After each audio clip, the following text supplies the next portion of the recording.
Mulher passa por um carramanchão. Caminho coberto com pilastras ao redor. Árvores floridas ao fundo. Entrevista sentada em um banco.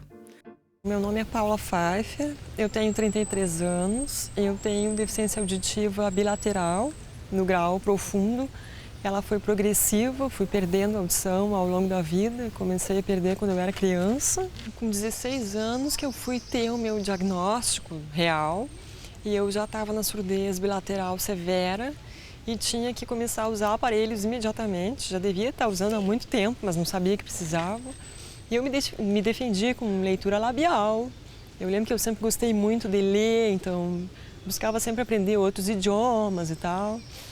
E em 2002 eu passei num concurso da Receita Estadual do Rio Grande do Sul e eu tinha que lidar muito com o público. E eu lembro que aí a ficha caiu, tipo, nossa, eu realmente não escuto, eu preciso de ajuda para escutar. E foi quando eu comecei a usar de verdade, todos os dias e tal, meus aparelhos.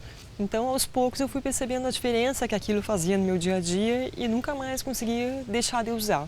Em 2010, eu criei um site que chama Crônicas da Surdez e com o objetivo de ser para as pessoas a amiga que eu nunca tinha tido, porque para mim a surdez foi uma experiência muito solitária. Não tinha ninguém por perto, ninguém na família, amigos, todo mundo era ouvinte e era só eu a pessoa que não escutava e estava escutando cada vez menos. Comecei contando das minhas experiências.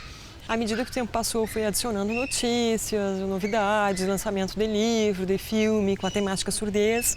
E uma parte bem legal também é que as pessoas me mandavam as histórias delas. Então eu podia contar, por exemplo, como era a vida de uma estudante da medicina surda ou de uma pessoa que trabalhava na Embaixada do Brasil em Beirute, no Líbano, e também não escutava, ou uma arquiteta surda, uma pedagoga surda. Foi bacana que a gente foi mostrando que em todas as profissões existem pessoas usando aparelho auditivo, implante coclear e passando pelas mesmas coisas que a gente passava. Página inicial do site Crônicas da Surdez. Desenho de uma mulher com um aparelho na orelha. Abaixo, foto de Paula e texto. E foi bem bacana porque ninguém falava sobre surdez, esse enfoque de... No caso, eu sou uma surda oralizada, as pessoas costumam ligar a surdez com língua de sinais, eu não uso língua de sinais, então eu queria me comunicar com pessoas que tivessem as mesmas experiências de vida. E acabou que o site virou um ponto de encontro para a gente do país inteiro. A partir do crescimento do site Crônicas da Surdez, eu decidi lançar o meu primeiro livro, que tem o mesmo nome do site, chama Crônicas da Surdez. E o primeiro livro foi lançado em 2013, já está na segunda edição. E ele fala basicamente sobre como é a vida sem escutar. E o segundo livro eu lancei aqui no Rio de Janeiro esse ano, que chama Novas Crônicas da Surdez e Epifanias do Implante Coclear. E ele fala sobre todo o processo, como foi chegar na surdez profunda, tomar a decisão de procurar saber se era candidato à cirurgia ou não, a cirurgia, a ativação, o pós-ativação, que é... A gente dá um nó na cabeça da pessoa, porque tu imagina, eu era uma pessoa acostumada com o fato de que eu não ouvia mais nada, e eu não ia ouvir, e de repente me foi dada a chance de voltar a ouvir. Então, digerir isso tudo também foi outro processo bem trabalhoso. Paula segura o livro Novas Crônicas da Surdez aberto e lê. Como a minha surdez era progressiva, foi progressiva, eu estava resignada. Pensei, já não escuto, vou ouvir cada vez menos, até que vai chegar o dia que eu não vou ouvir mais nada e não há nada que possa ser feito sobre isso. Eu lembro que eu lia coisas sobre implante coclear e tal, mas não era um assunto que eu dominasse, mesmo que eu dominasse o assunto de deficiência auditiva. Até que eu conheci uma amiga minha, que se chama Lac Lobato, e ela tinha feito o implante e estava apaixonada por ele, ouvindo, interagindo, indo no dentista e falando com o cara sem máscara. Então eu comecei a ficar curiosa, eu digo, nossa, se ela fez, ficou tão bem, acho que eu vou investigar para ver se eu posso fazer também. E daí o implante não é para todos os casos de surdez, no meu caso tinha bastante chance de sucesso, porque eu sou surda pós-lingual. Eu comecei a perder a audição depois que eu já tinha adquirido a minha língua materna, que no caso é o português.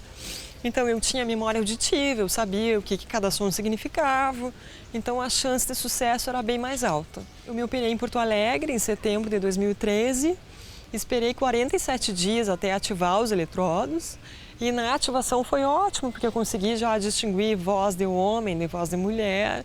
O pessoal costuma falar que quem faz implante passa um tempo ouvindo a voz de todo mundo como se fosse a voz do Pato Donald, ou não sabe quem é homem, quem é mulher. Mas comigo foi muito tranquila a ativação, eu já conseguia diferenciar o sh do s, que não é muito comum. E eu lembro que eu voltei pro hotel e tinha uma amiga junto no quarto e ela decidiu ligar para a mãe dela. E eu estava de costas para ela e comecei a perceber que eu estava entendendo tudo que ela estava falando, sem olhar para a boca dela nem nada. Justo eu, que era completamente dependente de leitura labial. Sol na copa das árvores. Paula caminha por Alameda. Entrevista ao ar livre.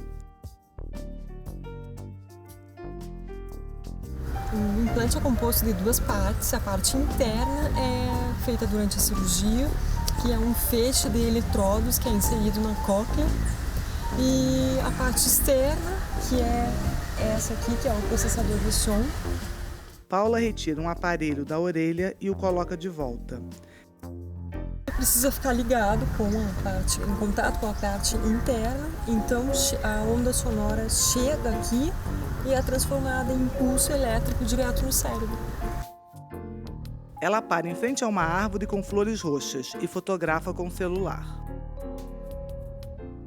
Parece coisa de ficção científica eu estar aqui conversando com vocês, ouvindo passarinhos, ouvindo os passos das pessoas, o avião passando, o pessoal caminhando na grama. Coisas que há 2 anos atrás não existiam na minha vida. E graças à tecnologia estou aqui podendo fazer tudo isso. Minha voz mudou muito também, desde que eu ativei o implante. Eu comecei a ouvir a minha voz, controlar a minha voz. E a sensação de quando a gente passa a vida sem ouvir e de repente volta a ouvir, eu costumo dizer que para mim a sensação é de renascimento, porque às vezes eu me sinto como se fosse um bebezinho descobrindo o mundo de novo. Isso é bem legal. Embaixo do caramanchão, Paula sentada lê o livro Novas Crônicas da Surdez. Quem quiser mais informações, o site é www.cronicasdasurdez.com. Os 2 livros, o Crônicas da Surdez e o Novas Crônicas da Surdez, estão disponíveis em todas as livrarias virtuais e nas físicas também. E em breve a gente vai ter o Novas Crônicas da Surdez traduzido para o inglês. E todos estão disponíveis no iTunes, na Amazon, em versão Kindle, e-book. Então, é isso. Paula continua a leitura do livro.